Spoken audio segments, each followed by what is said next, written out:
नमस्कार साथियों, मैं आलोक रंजन पांडे लोकबात की खास पेशकश कहानियों का काफिला को आगे बढ़ाते हुए आपके समक्ष लेकर प्रस्तुत हूँ कालजयी कहानीकार प्रेमचंद की सामाजिक व पारिवारिक कहानी बेटी का धन।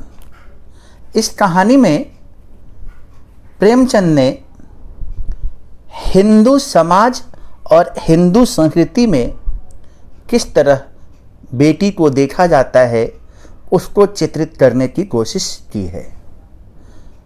हिंदू समाज में बेटी को पराया धन समझा जाता है तथा शादी के बाद पिता द्वारा बेटी के घर का पानी पीना भी पाप समझा जाता है। इसी बात को दर्शाते हुए प्रेमचंद ने बताने की कोशिश की है कि जिस घर में जब एक बेटा अपने माँ बाप को छोड़ देता है तो बेटी किस तरह उसकी मदद करती है और एक बेटी बेटे से ज़्यादा बढ़ चढ़कर कैसे काम करती है, उसका चित्रण यहाँ मिलता है। कहानी में सुक्खू के पास कर चुकाने के पैसे नहीं होते और जब उसके बेटे और बहू मुंह फेर लेते हैं तो ऐसी विकट स्थिति में वह अपनी बेटी गंगाजली के पास जाता है और गंगाजली कैसे अपनी पिता को मदद करती है और कैसे इन सारे झंझटों से छुड़ाती है, यही सब इस कहानी का मूल भाव है। तो आइए सुनते हैं प्रेमचंद की प्रसिद्ध कहानी बेटी का धन आलोक रंजन पांडे के स्वर में।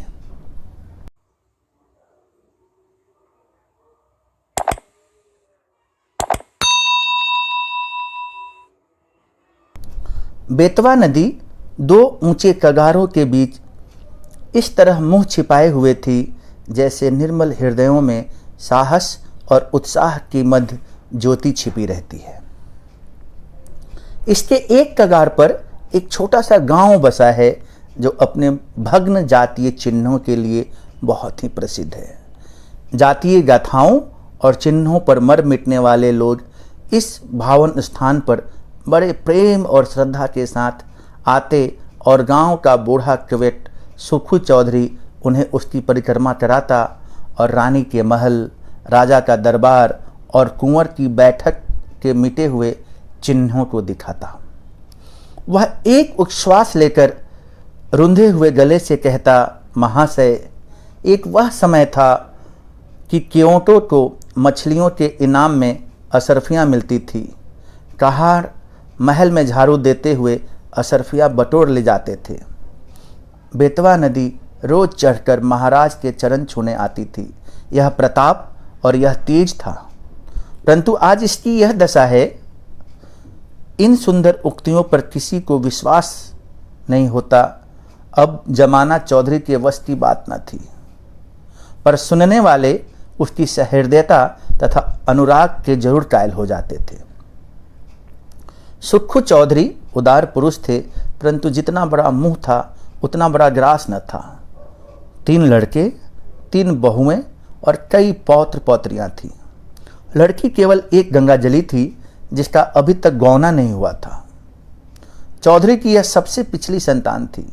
स्त्री के मर जाने पर उसने इसको बकरी का दूध पिला पिला कर पाला था। परिवार में खाने वाले तो इतने थे, पर खेती सिर्फ एक हल की होती थी। ज्यों त्यों कर निर्वाह होता था, परंतु सुक्खू की वृद्धावस्था और पुरातत्व ज्ञान ने उसे गांव में वह मान और प्रतिष्ठा प्रदान कर रखी थी जिसे देखकर झगरू साहू भीतर ही भीतर जलते थे। सुक्खू जब गांव वालों के समक्ष हाकिमों से हाथ फेंक फेंक कर बातें करने लगते और खंडहरों को घुमा फिरा कर दिखाने लगता था तो झगरू साहू, जो चपरासियों के धक्के खाने के डर से करीब नहीं फटकते थे, अंदर ही अंदर तड़प तड़प कर रह जाते थे। अतः वे सदा इस शुभ अवसर की प्रतीक्षा करते रहते थे जब सुक्खू पर अपने धन द्वारा प्रभुत्व जमा सकें। इस गांव के जमींदार ठाकुर जीतन सिंह थे, जिनकी बेगार के मारे गांव वालों का नाको दम था। उस साल जब जिला मजिस्ट्रेट का दौरा हुआ और वहां यहाँ के पुरातन चिन्हों की सैर करने के लिए पधारे, तो सुक्खू चौधरी ने दबी जबान से अपने गांव वालों की दुख कहानी उन्हें सुनाई। हाकिमों से वार्तालाप करने में उसे तनिक भी भय ना होता था। सुक्खू चौधरी को खूब मालूम था कि जीतन सिंह से रार मचाना सिंह के मुंह में सिर देना है, किंतु जब गांव वाले कहते थे कि चौधरी तुम्हारी ऐसे ऐसे हाकिमों में से मिताई है और हम लोग को रात दिन रोते कटता है, तो फिर तुम्हारी यह मित्रता किस दिन काम आवेगी। परोपकाराय सताम विभूत्या। तब सुक्खू का मिजाज आसमान पर चढ़ जाता था। घड़ी भर के लिए वह जीतन सिंह को भूल जाता था। मजिस्ट्रेट ने जीतन सिंह से इसका उत्तर मांगा। उधर झगरू साहू ने चौधरी के इस साहसपूर्ण स्वामी द्रोह की रिपोर्ट जीतन सिंह को दे दी। ठाकुर साहब जलकर आग हो गए। अपने करिंदे से बकाया लगान की बही मांगी। संयोगवश चौधरी के जिम्मे इस साल का कुछ लगान बाकी था। कुछ तो पैदावार कम हुई, उस पर गंगाजली का ब्याह करना पड़ा। छोटी बहू नथ की रट लगाए हुए थी, वह बनवानी पड़ी। इन सब खर्चों ने हाथ बिल्कुल खाली कर दिया था। लगान के लिए कुछ अधिक चिंता नहीं थी। वह इस अभिमान में भूला हुआ था कि जिस जबान में हाकिमों को प्रसन्न करने की शक्ति है, क्या वह ठाकुर साहब को अपना लक्ष्य न बना सकेगी। बूढ़े चौधरी इधर तो अपने गर्भ में निश्चिंत थे और उधर उन पर बकाया लगान की नालिश ठुक गई। सम्मन आ पहुंचा। दूसरे दिन पेशी की तारीख पड़ गई। चौधरी को अपना जादू चलाने का अवसर न मिला। जिन लोगों के बहकावे में आकर सुक्खू ने ठाकुर से छेड़छाड़ की थी, उनका दर्शन मिलना दुर्लभ हो गया। ठाकुर साहब के सहने और प्यादे गांव में चील की तरह मंडराने लगे। उनके भय से किसी को चौधरी की परछाई काटने का साहस न होता था। कचहरी वहां से 3 मील पर थी। बरसात के दिन रास्ते में ठौर ठौर पानी, उमड़ी हुई नदियाँ, रास्ता कच्चा, बैलगाड़ी का निवाह नहीं हो, पैरों में बल नहीं, अतः अदम पैरवी के में मुकदमे एक तरफा फैसला हो गया। कुर्की का नोटिस पहुंचा तो चौधरी के हाथ पांव फूल गए। सारी चतुराई भूल गई।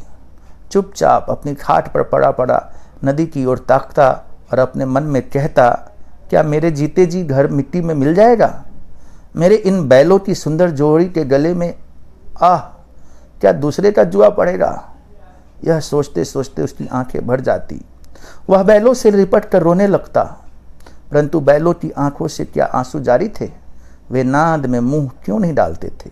क्या उनके हृदय पर भी अपने स्वामी के दुख की चोट पहुंच रही थी। फिर वह अपने झोंपड़ों को निकल नैनों से निहार कर देखता और मन में सोचता, क्या हमको इस घर से निकलना पड़ेगा। यह पूर्वजों की निशानी क्या हमारे जीते जी छिन जाएगी। कुछ लोग परीक्षा में दृढ़ रहते हैं और कुछ लोग इसकी हल्की आंच भी नहीं सह सकते। चौधरी अपनी खाट पर उदास पड़े घंटों अपने कुलदेव महावीर और महादेव को मनाया करता और उनका गुण गाया करता। उसकी चिंता आत्मा को और कोई सहारा नहीं था। इसमें कोई संदेह ना था कि चौधरी की 3 बहुओं के पास गहने थे, पर स्त्री का गहना ऊख का रस है जो पेड़ने ही से निकलता है। चौधरी जाति का ओछा पर स्वभाव का ऊंचा था। उसे ऐसी नीच बात बहुओं से कहते संकोच होता था। कदाचित यह नीच विचार उसके हृदय में उत्पन्न ही नहीं हुआ था, किंतु 3 बेटों यदि जरा भी बुद्धि से काम लेते तो बूढ़े के देवताओं की शरण लेने की आवश्यकता ना होती। परंतु यहाँ तो बात ही निराली थी। बड़े लड़के को घाट के काम से फुर्सत न थी। बाकी 2 लड़के इस जटिल प्रश्न को विचित्र रूप से हल करने में मंसूबे बांध रहे थे। मंझले झिंगुर ने मुंह बनाकर कहा, ओह, इस गांव में क्या धरा है। जहां कमाऊंगा वहीं खाऊंगा, पर जीतन सिंह के मूछे एक एक करके चुन लूंगा। छोटे फक्कर ऐठ कर बोले, मुझे तुम चिन लेना, नाक मैं उड़ा दूंगा, नकटा बना घूमेगा। इस पर दोनों खूब हंसे और मछली मारने चल दिए। इस गांव में एक बूढ़े ब्राह्मण भी रहते थे। मंदिर में पूजा करते और नित्य अपने यजमानों को दर्शन देने नदी पर आ जाते थे, पर खवैये के पैसे ना देते। तीसरे दिन वह जमींदार के गुप्तचरों की आंख बचाकर सुक्खू के पास आए थे और सहानुभूति के स्वर में बोले, चौधरी, कल ही तक मियाद है और तुम अभी तक पड़े पड़े सो रहे हो। क्यों नहीं घर की चीज ढूंढ ढूंढ कर किसी और जगह भेज देते? न हो तो समधियाने ही पठवा दो, जो कुछ बचा रहे वहीं से ही। घर की मिट्टी खोद कर थोड़े ही कोई ले जाएगा। चौधरी लेटा था, उठ बैठा और आकाश की ओर निहार कर बोला, जो कुछ उसकी इच्छा है वही होगा, मुझसे यह जाल ना होगा। इधर कई दिनों की निरंतर भक्ति और उपासना के कारण चौधरी का मन शुद्ध और पवित्र हो गया था। उसे छल प्रपंच से घृणा हो गई थी। पंडित जी जो इस काम में सिद्धस्थ थे लज्जित हो गए, परंतु चौधरी के घर के अन्य लोगों को ईश्वर इच्छा पर इतना भरोसा न था। धीरे धीरे घर के बर्तन भांडे खिसकाए जाते थे। अनाज का एक दाना भी घर में न रहने पाए। रात को नाव लदी हुई जाती और उधर से खाली लौटती थी। 3 दिन तक घर में चूल्हा न जला। बूढ़े चौधरी के मुंह में अन्न की कौन कहे, पानी की एक बूंद न पड़ी। स्त्रियां बाहर से चने भुनाकर चबाती और लड़के मछलियां भून भून कर उड़ाते।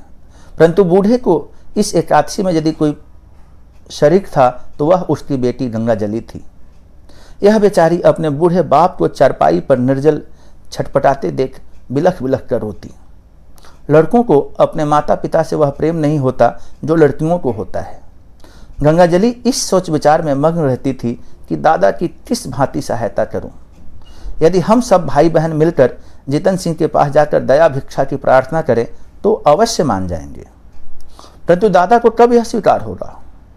वह यदि एक दिन बड़े साहब के पास चले जाएं तो सब कुछ बात की बात बन जाए, किंतु उनको तो जैसे बुद्धि ही मारी गई है। इसी इधेर बुन में उसे एक उपाय सूझ पड़ा। कुंभलाया हुआ मुखारविंद खिल उठा। पुजारी जी सुक्खू चौधरी के पास से उठकर चले गए थे और चौधरी उच्च स्वर से अपने सोए हुए देवताओं को पुकार पुकार कर बुला रहे थे। निदान गंगाजली उनके पास जाकर खड़ी हो गई। चौधरी ने उसे देखकर विस्मित स्वर में पूछा, क्यों बेटी, इतनी रात का बाहर क्यों आई? गंगाजली ने कहा, बाहर रहना तो भाग में लिखा है, घर में कैसे रहूं? सुक्खू ने जोर से हाँक लगाई, कहाँ गए तुम कृष्ण मुरारी, मेरे दुख हरो। गंगाजली खड़ी थी, बैठ गई और धीरे से बोली, भजन गाते तो आज 3 दिन हो गए। घर बचाने का जो भी उपाय सोचा था इसे यूं ही मिट्टी में मिला दोगे? हम लोग क्या पेट तले रखोगे? चौधरी ने व्यथित स्वर से कहा, बेटी, मुझे तो कोई उपाय नहीं सूझता। भगवान जो चाहेंगे वही होगा। वेग चलो गिरधर गोपाल, काहे विलंब करो। गंगाजली ने कहा, मैंने एक उपाय सोचा है, कहो तो कहूं। चौधरी उठकर बैठ गए और पूछा, कौन उपाय है बेटी?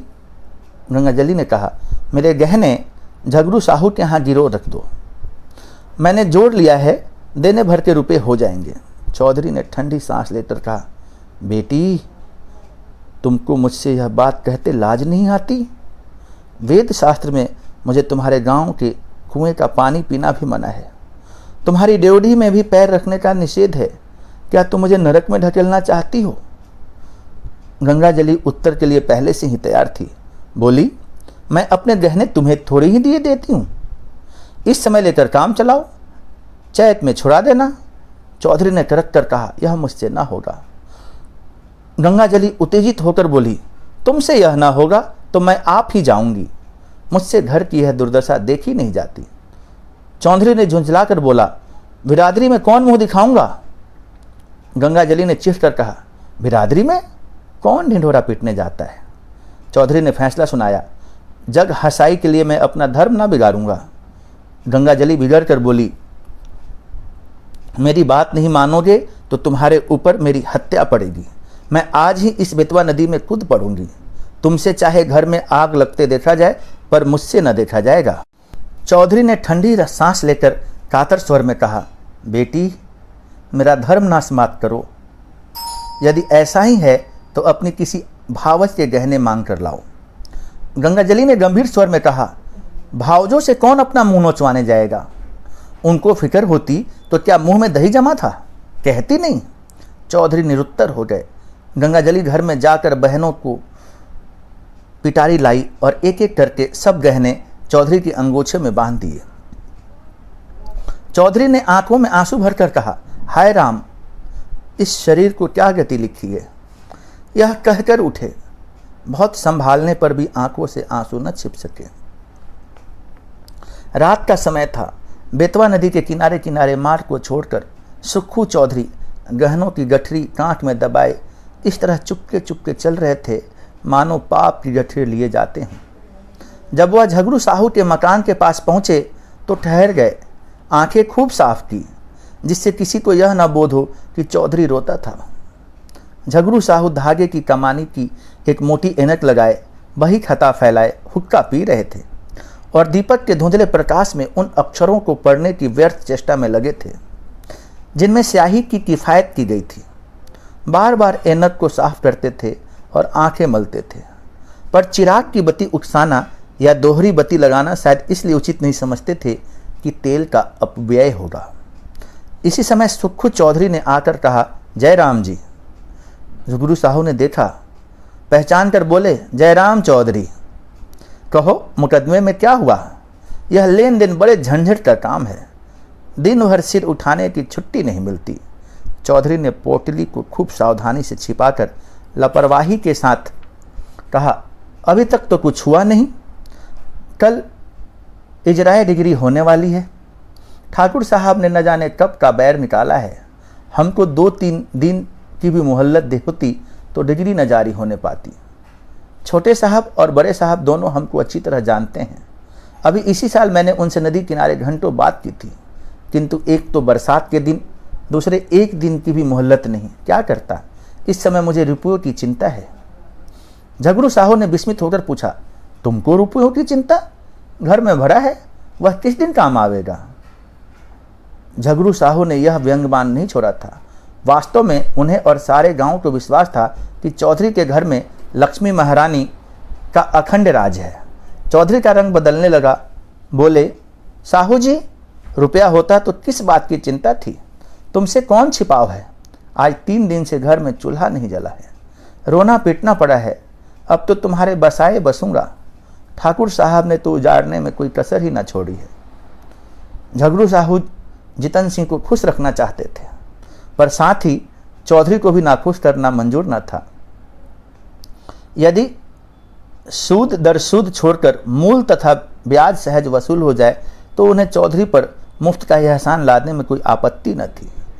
यदि चौधरी के अफसरों की जान पहचान के कारण साहू जी का टैक्स से गला छूट जाए, जो उनके उपाय करने अहलकारों की मुट्ठी गर्म करने पर भी नित्य प्रति उनकी तोंद की तरह बढ़ता जा रहा था, तो क्या पूछना। बोले, क्या कहें चौधरी जी, खर्च के मारे आजकल हम भी तबाह हैं। लहने वसूले नहीं होती, टैक्स का रुपया देना पड़ता है, हाथ बिल्कुल खाली हो गया है। तुम्हें कितना रुपया चाहिए? चौधरी ने कहा, 100 रुपये की डिग्री है, खर्च बर्च मिलाकर 200 तो लगभग लगेंगे। झगड़ू अब अपने दांव खेलने लगे। पूछा, तुम्हारे लड़कों ने तुम्हारी कुछ भी मदद न की? वह सब भी तो कुछ न कुछ कमाते ही हैं। साहू जी का यह निशाना ठीक पड़ा। लड़कों ने लापरवाही से चौधरी के मन में जो कुत्सित भाव भरे थे वह सजीव हो गए। बोले, भाई, लड़के किसी काम के होते तो यह दिन देखने क्यों पड़ते? उन्हें तो अपने भोग विलास से मतलब है। घर गृहस्थी का बोझ तो मेरे सिर पर ही है। मैं इसे जैसे चाहूँ संभालूँ, उनसे कुछ सरोकार नहीं उनका। मरते दम भी गला नहीं छूटता। मरूंगा तो सब खाल में भूसा भरा कर रख छोड़ेंगे। गृह कारज नाना जंजाला। झगड़ू ने तीसरा तीर मारा। क्या बहुओं से भी कुछ न बन पड़ा? चौधरी ने उत्तर दिया, बहू बेटे सब अपनी मौज में मस्त हैं। मैं 3 दिन तक द्वार पर बिना अन्न जल के पड़ा हुआ था। किसी ने बात भी नहीं पूछी। कहाँ की सलाह, कहाँ की बातचीत। बहुओं के पास रुपये न हो पर गहने तो हैं, और वह भी मेरे बनाए हुए। इस दुर्दिन के समय यदि 2-2 थान उतार देती तो क्या मैं छुड़ा न देता? सदा यही दिन थोड़े ही रहेंगे। झगरू समझ गए कि यह महज जबान का सौदा है और वह जबान का सौदा भूलकर भी न करते। बोले, तुम्हारे घर के लोग भी अनूठे हैं? क्या इतना भी नहीं जानते कि बूढ़ा रुपये कहाँ से लावेगा? अब समय बदल गया है, या तो कुछ जायदाद लिखो या गहना गिरवी रखो, तब जाकर रुपया मिले। इसके बिना रुपये कहाँ? इसमें भी जायदाद में सैकड़ों बखेरे पड़े हैं। सुविधा गिरवी रखने में ही है। हाँ, तो जब घर वालों को कोई इसका फिक्र ही नहीं तो तुम क्यों व्यर्थ जान देते हो? यही ना होगा कि लोग हंसेंगे, सो यह लाज कहाँ तक निभाओगे? चौधरी ने अत्यंत विनीत होकर कहा, साहू जी, यह लाज तो मारे डालती है। तुमसे क्या छिपा है? एक वह दिन था कि हमारे दादा बाबा महाराज की सवारी के साथ चलते थे। अब एक दिन यह कि घर घर की दीवार तक बिकने की नौबत आ गई है। कहीं मुंह दिखाने को भी जी नहीं चाहता। यह लो गहने की पोटली।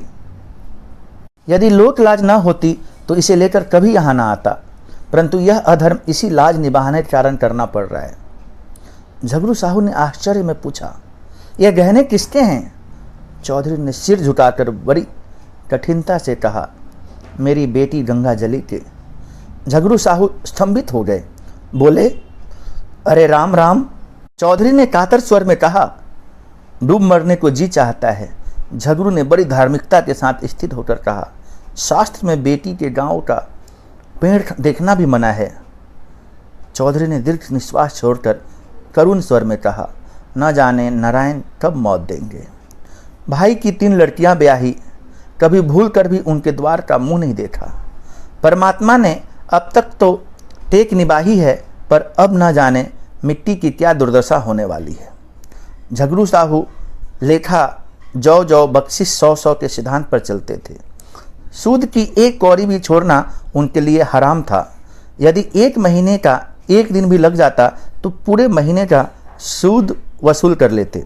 परंतु नवरात्र में नित्य दुर्गा पाठ करवाते थे। पितृपक्ष में रोज ब्राह्मणों को सीधा बांटते थे। बनियों की धर्म में बड़ी निष्ठा होती है। यदि कोई दीन ब्राह्मण लड़की ब्याहने के लिए उनके सामने हाथ पसारता तो खाली हाथ न लौटता। भीख मांगने वाला ब्राह्मणों को चाहे वह कितने ही संडे मुसंडे हों, उनके दरवाजे पर फटकार नहीं सुनना पड़ता। उनके धर्म शास्त्र में कन्या के गांव के कुएं का पानी पीने में प्यासा मर जाना अच्छा है। वह स्वयं इस सिद्धांत के भक्त थे और इस सिद्धांत के अनपक्षपाती उनके लिए महामान्य देवता थे। वे पिघल गए। मन में सोचा, यह मनुष्य तो कभी ओछे विचारों को मन में लाया ही नहीं है। निर्दय काल की ठोकर से अधर्म मार्ग पर उतर आया है, तो उसके धर्म की रक्षा करना हमारा कर्तव्य धर्म है। यह विचार मन में आते ही झगरू साहू गद्दी से मसनद के सहारे उठ बैठे और दृढ़ स्वर से कहा, वही परमात्मा जिसने अब तक तुम्हारी टेक निभाई है, अब भी निभाएंगे। लड़की के गहने लड़की को दे दो। लड़की जैसी तुम्हारी है वैसी मेरी भी है। यह लो रुपये, आज काम चलाओ, जब हाथ में रुपये आ जाए तो दे देना। चौधरी पर इस सहानुभूति का गहरा असर पड़ा। वह जोर जोर से रोने लगा। उसने अपने भावों की धुन में कृष्ण भगवान की मोहिनी मूर्ति सामने विराजमान दिखाई दी। वहीं झगरू, जो सारे गांव में बदनाम था, जिसकी उसने खुद कई बार हाकिमों से शिकायत की थी, आज साक्षात देवता जान पड़ता था। रुधे हुए कंठ से गदगद हो बोला, झगरू, तुमने इस समय मेरी बात, मेरी लाज, मेरा धर्म कहाँ तक कहूँ, मेरा सब कुछ रख लिया। मेरी डूबती नाव पार लगा दी। कृष्ण मुरारी तुम्हें इस उपकार का फल जरूर देंगे और मैं तो तुम्हारा गुण गान जब तक जीऊँगा तब तक गाता रहूँगा। कैसी लगी आपको प्रेमचंद की यह कालजाई कहानी, जिसमें एक पिता के दर्द को दर्शाया गया है? यदि आप भी और ऐसी कहानियाँ सुनना चाहते हैं तो लोक बात को सब्सक्राइब करना ना भूलें और कमेंट बॉक्स में जाकर ज़रूर लिखें कि यह आपको कहानी कैसी लगी। धन्यवाद।